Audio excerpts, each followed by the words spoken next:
ओम गणेशाय नमः। ओम नमः शिवाय।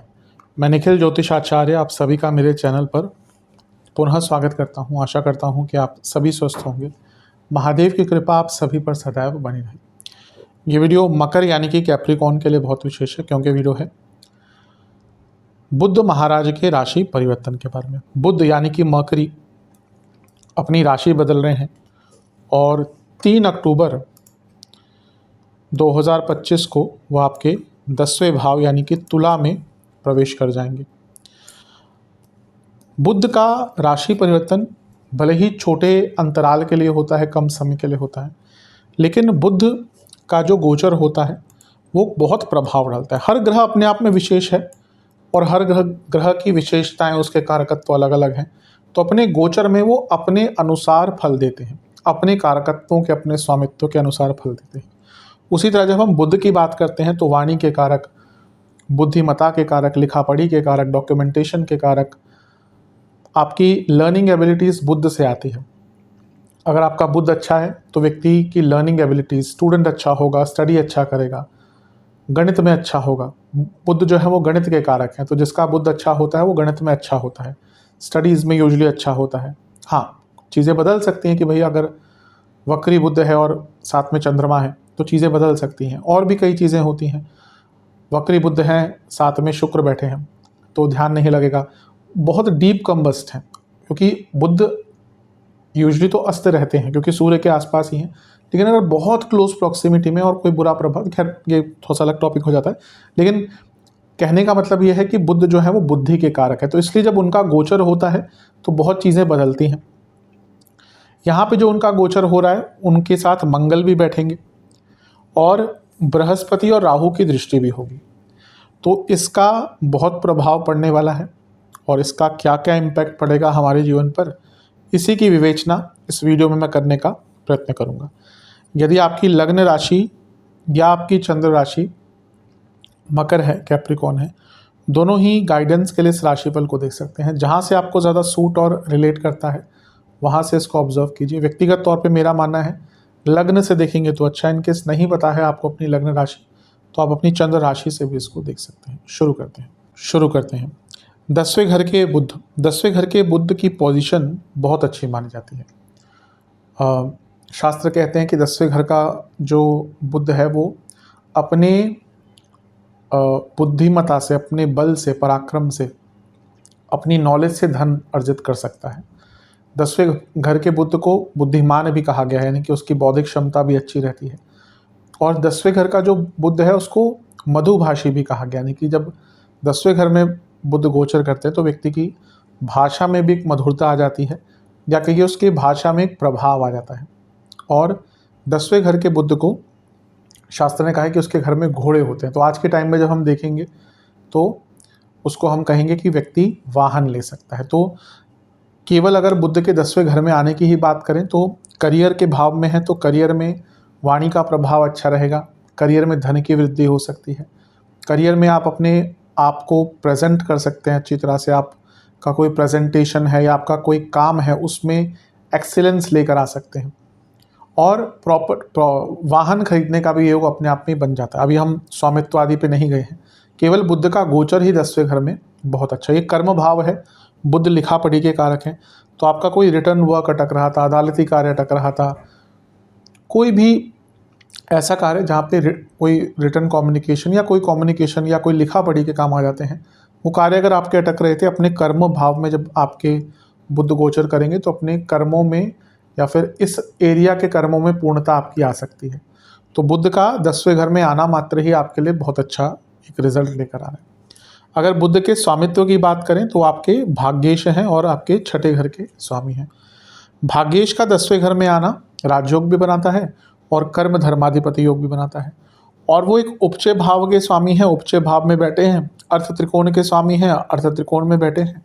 यानी कि कार्य क्षेत्र में तो यहाँ पे लाभ मिलने ही वाला है, क्योंकि जैसे हमने कहा था आपकी जो कार्यकुशलता है या प्रेजेंटेशन है वो बढ़ेगी, आपकी स्किल्स आपका साथ देंगी कार्य क्षेत्र में। तो अच्छा काम करने के कारण आपको यहाँ पर लाभ प्राप्त हो सकता है। और यहाँ पर वो मंगल के साथ बैठे हैं जो दिग्बली हैं, लाभेश हैं, चतुर्थेश हैं, 10वें से चौथे के स्वामी 10वें से दूसरे के स्वामी हैं, यानी कि करियर में लाभ मिलता हुआ दिख रहा है। कुछ लोगों के यहाँ पे डिपार्टमेंट ट्रांसफ़र भी हो सकते हैं क्योंकि 10वें से 12वें के स्वामी हैं, और कुछ लोगों को सडन प्रमोशंस भी यहाँ पर प्राप्त हो सकते हैं। तो बहुत अच्छा योग यहाँ पर बुध का, मंगल का भी यहाँ पे दिख रहा है। अभी हमने मंगल की बहुत ज़्यादा बात नहीं करी। मंगल और बुध की अगर मित्रता या शत्रुता की बात करें तो मंगल बुध को अपना शत्रु मानते हैं। ये नैसर्गिक शत्रुता है, इम्पॉर्टेंट होती है, लेकिन केवल उस पर आधारित कभी भी प्रिडिक्शन नहीं करनी चाहिए। मैं हमेशा कहता हूँ, जो लोग ज्योतिष सीखते भी हैं, कि समय लगता है, बहुत चीज़ें आंकलन करना पड़ता है, तब जाके किसी निष्कर्ष पे पहुंचा जाता है। मंगल फिजिकल एनर्जी है, बुध मेंटल एनर्जी है। तो जब ये दोनों साथ में आते हैं तो जो आपकी प्लानिंग है ना, वो इम्प्लीमेंट होता है। और क्योंकि एक कर्म भाव है, यानी कि आपके बहुत पुराने कोई काम अटके हुए थे, वो कार्य आपके यहाँ पर पूर्ण हो सकते हैं। मंगल बुध आपके प्रॉपर्टी के मंगल प्रॉपर्टी के कारक हैं, ठीक है, और चौथे घर के स्वामी है। बुध क्या है, लिखा बड़ी के कारक हैं। तो अगर आपका कोई प्रॉपर्टी का काम अटक रहा था, वो आप पूर्ण हो कर सकते हैं। बुध छठे घर के स्वामी भी हैं, कोई लीगल केस चल रहा था प्रॉपर्टी का, वो सॉल्व हो सकता है या चीज़ें आगे बढ़ सकती हैं। और जैसे मैंने कहा, कोई डॉक्यूमेंटेशन का काम है, कोई आपको रजिस्ट्री वगैरह करवानी है, तो उसके लिए भी बहुत अच्छा। आप देखेंगे मंगल बुध साथ में है, कई लोग इस टाइम पे प्रॉपर्टी की डील करेंगे, या कर भी ली होगी आसपास। कभी नवरात्रे चल रहे थे तो कई लोगों ने डील कर ली होगी, पेपर वर्क वो फिर बाद में करते हैं, या फिर उसी बीच में भी कई लोग कर लेते हैं कि पेमेंट बाद में पूरी करें, या जो भी है, कई लोगों ने करा होगा। क्योंकि वो कोई ग्रह आता है, अपनी भूमिका पहले तय करता है। आप में से कई लोगों ने शायद मे भी नवरात्रों में कोई प्रॉपर्टी की बात कर ली हो, और या कुछ और इस संबंध में आगे बढ़ रहे हो, जिनकी अंतर्दशा आदि ऐसी चल रही होगी। तो प्रॉपर्टी के लिए भी, प्रॉपर्टी के काम जो अटक रहे थे उनके लिए भी बहुत अच्छा है। करियर के लिए तो है ही बहुत अच्छा। 10वें घर के जो बुध हैं, वो व्यक्ति को व्यापार में भी कार्यकुशल बनाते हैं, कुशलता उसकी बढ़ती है। और यहाँ पे क्योंकि वो लाभ स्थान के स्वामी के साथ बैठे हैं, तो बिजनेस में भी यहाँ पे बहुत लाभ मिलता हुआ दिख रहा है। तो ओवरऑल अगर हम देखें कि जो बुध और मंगल की जोड़ी है, बुध का जो गोचर है, ये करियर हो या बिजनेस हो, प्रॉपर्टी हो, वाहन हो, आपकी प्रोडक्टिविटी हो, हर चीज़ में अच्छा रिजल्ट देते हुए जा रहे हैं। अब थोड़ा राहु बृहस्पति की बात कर लेते हैं। बृहस्पति की दृष्टि है, राहु की दृष्टि है, ये दोनों ही ग्रह एक्सपैंड करने वाले हैं। तो बृहस्पति 12वें घर के स्वामी हैं, और बृहस्पति तीसरे घर के स्वामी हैं, और छठे घर में बैठ कर देख रहे हैं। जो लोग विदेश में जॉब ढूंढ रहे थे, क्योंकि 12वें घर का स्वामित्व है, 10वें घर का मिलन है, और राहु का प्रभाव है, ये विदेश, तो जो विदेश में जॉब ढूंढ रहे थे या किसी एमएनसी में ही काम करते हैं, उनके लिए ये टाइम बहुत अच्छा, बहुत सुखद रहेगा।